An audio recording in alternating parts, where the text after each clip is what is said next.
5 to 10 மினிட்ஸில் செய்யக்கூடிய கிறிஸ்பியான பன்னீர் பாப்கார்ன் எப்படி செய்யறதுன்னு பார்க்கலாம் வாங்க. ஒரு பவுலில் 2 ஸ்பூன் அளவுக்கு கடலை மாவு சேர்த்துக்கோங்க. 1 ஸ்பூன் அளவுக்கு காஷ்மீரி மிளகாய் தூள், 1/2 ஸ்பூன் அளவுக்கு கரம் மசாலா, 1/2 ஸ்பூன் அளவுக்கு சீரக பொடி, கொஞ்சமாக மிக்ஸ்டு ஹெர்ப்ஸ், ஒரு 4-5 பல் பூண்டு, ஒரு பச்சை மிளகாயை பொடியாக கட் பண்ணிட்டு அதையும் சேர்த்துக்கோங்க. இப்போ இதுக்கு தேவையான உப்பு, கொஞ்சமாக கொத்தமல்லி தழை பொடியாக கட் பண்ணி சேர்த்துட்டு இதெல்லாம் நல்லா மிக்ஸ் பண்ணிட்டு இப்போ கொஞ்சம் கொஞ்சமாக தண்ணி சேர்த்துட்டு நம்ம ஒரு பேட்டர் ரெடி பண்ண போகிறோம். ரொம்ப திக்காக இல்லாமல் ரொம்ப தண்ணியாக இல்லாமல் இந்த கன்சிஸ்டன்சியில் ஒரு பேட்டர் ரெடி பண்ணி வச்சுக்கோங்க. இப்போ ஒரு 200 கிராம்ஸ் பன்னீரை நான் இந்த மாதிரி டைஸாக கட் பண்ணி எடுத்திருக்கேன். கட் பண்ண பன்னீர் கியூப்ஸை இதில் சேர்த்துட்டு நல்லா மிக்ஸ் பண்ணிக்கோங்க. இப்போ இது ஒரு 5 மினிட்ஸ் மேரினேட் பண்ணுறதுக்காக நம்ம ஓரமாக வச்சிடலாம்.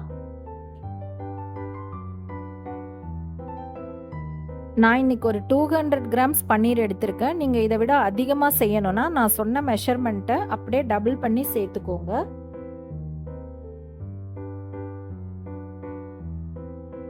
பன்னீர் பாப்கார்னுக்கு சைட் டிஷ்ஷாக இன்னைக்கு ஹோம்மேட் மயோனஸ் செய்ய போகிறேன். நான் இன்னைக்கு ஹங்கர்டில் செய்யறதுனால இந்த ஹங்கர்ட் மேக்கர் எடுத்திருக்கேன். இதை நான் அமேசானில் தான் வாங்கியிருந்தேன். இதோட லிங்க் வேணும்னா நீங்கள் கமெண்ட் பண்ணுங்கள், நான் உங்களுக்கு சென்ட் பண்ணுறேன்.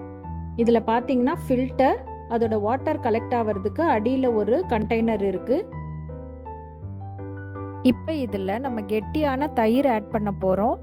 நம்ம ஆட் பண்ணுற தயிரில் இருக்க எக்ஸஸ் வாட்டர் எல்லாமே அந்த கீழே இருக்க கண்டெய்னரில் ஸ்டோர் ஆகும். இதை நம்ம ஒரு 4 to 5 ஹவர்ஸ்க்கு அப்படியே ரெஃப்ரிஜரேட் பண்ணிட்டோம்னா அந்த வாட்டர் எல்லாமே அதில் ஸ்டோர் ஆகிடும். நமக்கு க்ரீமியான ஒரு கர்டு கிடைச்சிடும். அதை யூஸ் பண்ணி தான் இன்னைக்கு நம்ம மயோனஸ் செய்ய போகிறோம்.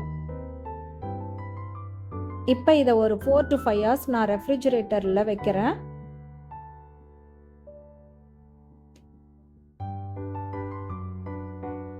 இப்போ இதை யூஸ் பண்ணி மயோனஸ் எப்படி செய்யறதுன்னு பார்க்கலாம். ஒரு மிக்சர் ஜாரில் 2 to 3 பல் பூண்டு சேர்த்துக்கோங்க. கூடவே ஒரு 1/2 ஸ்பூன் அளவுக்கு பெப்பர் பவுடர் சேர்த்துக்கோங்க. இப்போ கொஞ்சமாக சால்ட் சேர்த்துட்டு 1 ஸ்பூன் அளவுக்கு ரீஃபைண்ட் ஆயில் சேர்த்துட்டு ஃபஸ்ட்டு இதை மட்டும் நல்லா அரைச்சி எடுத்துக்கலாம். இதை அரைச்சதுக்கப்புறம் இப்போ நம்ம ரெடி பண்ணி வச்சிருக்க இந்த க்ரீமியான தயிரை 2-3 ஸ்பூன் அளவுக்கு சேர்த்துட்டு மறுபடியும் நல்லா அரைச்சி எடுத்துக்கோங்க. இப்போ பாருங்க, நம்மளோட மயோனஸ் சூப்பராக ரெடி ஆயிடுச்சு. இதை நீங்கள் ரெடி பண்ணி ஃப்ரிட்ஜில் வச்சு ஸ்டோர் பண்ணிவிட்டு 1 வீக் வரைக்கும் யூஸ் பண்ணிக்கலாம்.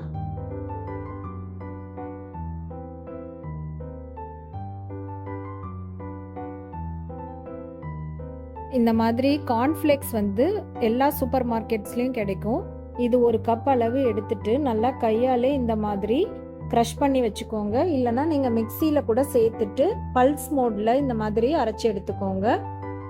இப்போ நம்ம ஏற்கனவே மேரினேட் பண்ண பன்னீர் நமக்கு ரெடியாக இருக்குது. இப்போது இதே மாதிரி அந்த பன்னீர் பீசஸை எடுத்து இந்த கார்ன்ஃப்ளேக்ஸில் கோட் பண்ணிட்டு சூடான எண்ணெயில் பொரிச்சு எடுத்துக்கலாம்.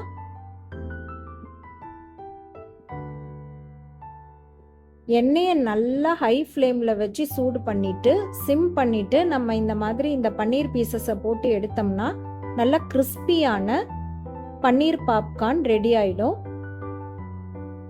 ஸ்கூல்லேருந்து வர்ற பசங்களுக்கு 5 to 10 மினிட்ஸில் செஞ்சு கொடுக்கறதுக்கு பர்ஃபெக்டான ஒரு ரெசிபி இந்த பன்னீர் பாப்கார்ன். கூடவே இந்த ஹோம்மேட் மயோனஸையும் வச்சு சர்வ் பண்ணி பாருங்க. எந்த ரெஸ்டாரண்ட்டில் வாங்கினதுன்னு கேட்பாங்க. அந்த அளவுக்கு டேஸ்ட்டு பர்ஃபெக்டாக இருக்கும்.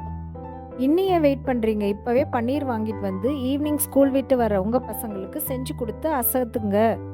இந்த ரெசிபி பிடிச்சிருந்ததுன்னா வீடியோக்கு ஒரு லைக் கொடுத்துட்டு உங்கள் ஃப்ரெண்ட்ஸ் அண்ட் ஃபேமிலிக்கு ஷேர் பண்ணிடுங்க. இந்த மாதிரி இன்ட்ரெஸ்டிங் ரெசிபீஸ்க்கு நம்ம சேனலை மறக்காமல் சப்ஸ்கிரைப் பண்ணிடுங்க. தேங்க்ஸ் ஃபார் வாட்சிங்.